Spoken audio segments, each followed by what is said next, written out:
Welcome to The Bank Islam in 5 Minutes, seri menjawab Islam dalam 5 menit. Pada video kali ini kita akan belajar beda arti kata Allah dan Tuhan di dalam Alkitab. Allah di dalam Alkitab kita merupakan transliterasi atau terjemahan dari kata Elohim. Elohim atau Theos di dalam Perjanjian Baru. Allah di dalam Alkitab ini bicara mengenai hakikat atau esensi atau jenis daripada makhluknya.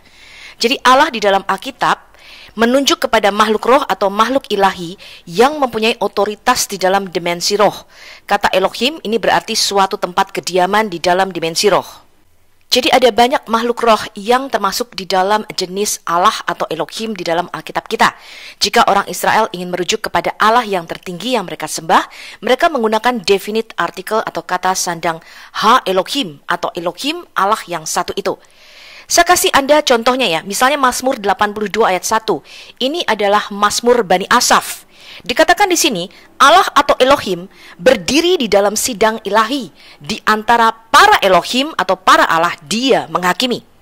Allah yang pertama, ini merujuk kepada Allah Israel, yang Musa sebut sebagai Allahnya para Allah, atau Allah yang tertinggi.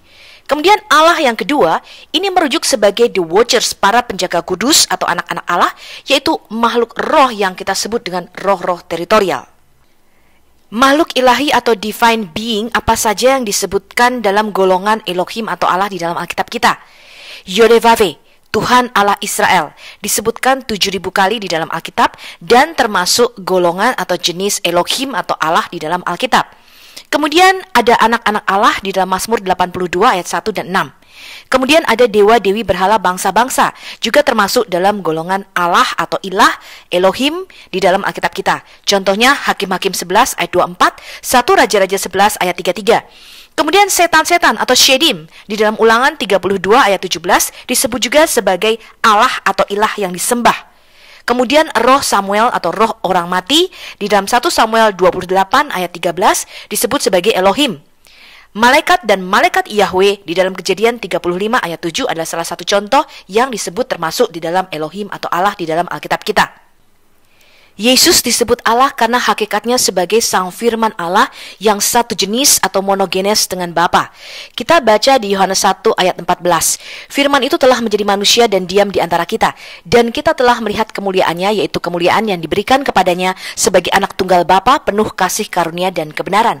Kata anak tunggal di sini dalam pengertian monogenes atau satu genus, satu jenis atau satu hakikat dengan Allah, yaitu jenisnya adalah divine being atau makhluk ilahi.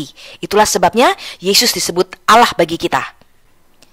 Dalam Yohanes 1 ayat 18 dikatakan dengan jelas, tidak seorang pun yang pernah melihat Allah, tetapi anak tunggal Allah yang ada di pangkuan Bapa, dialah yang menyatakannya.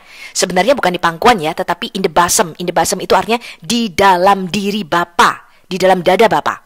Nah, kata anak tunggal Allah yang dipakai di sini adalah monogenes, artinya adalah satu jenis. Kata monogenes terdiri dari mono dan genes. Mono artinya satu, tunggal atau singular. Genes artinya jenisnya, gennya atau DNA-nya yang unik.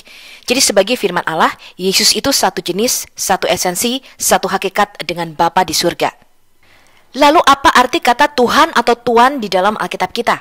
Kata Tuan atau Tuhan di dalam Alkitab kita ini berarti gelar kepemilikan. Lord, Kyrios, Rab dalam bahasa Arab atau Gusti dalam bahasa Jawa.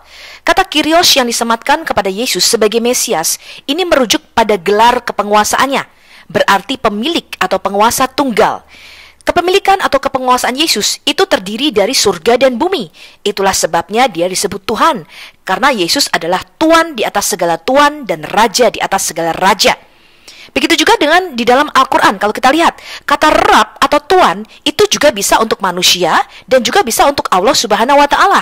Kita lihat misalnya untuk manusia dikenakan pada Jibril yang pada waktu itu mengambil rupa manusia. Quran surah 3 ayat 47. Kemudian kata Rab untuk Firaun dan Potifar yang di dalam Quran disebut dengan Aziz juga disebutkan di dalam Quran surah Yusuf surah 12 ayat 23, ayat 42 dan ayat 50. Jadi kata Tuan dan Tuhan itu sama saja teman-teman, bisa dikenakan kepada manusia dan juga bisa dikenakan kepada Allah yang ada di surga. Yang membedakan adalah dominion atau daerah kekuasaannya. Yesus disebut Tuhan karena dia Tuan di atas segala Tuan dan Raja di atas segala Raja.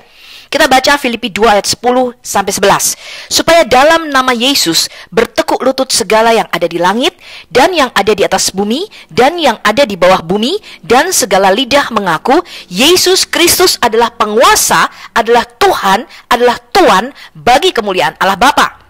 Kemudian di dalam Kisah Rasul 2 ayat 36 dikatakan, jadi seluruh kaum Israel harus tahu dengan pasti bahwa Allah telah membuat Yesus yang kamu salibkan itu menjadi Tuan atau Kyrios, menjadi penguasa atas surga dan bumi, dan Mesias atau Kristus.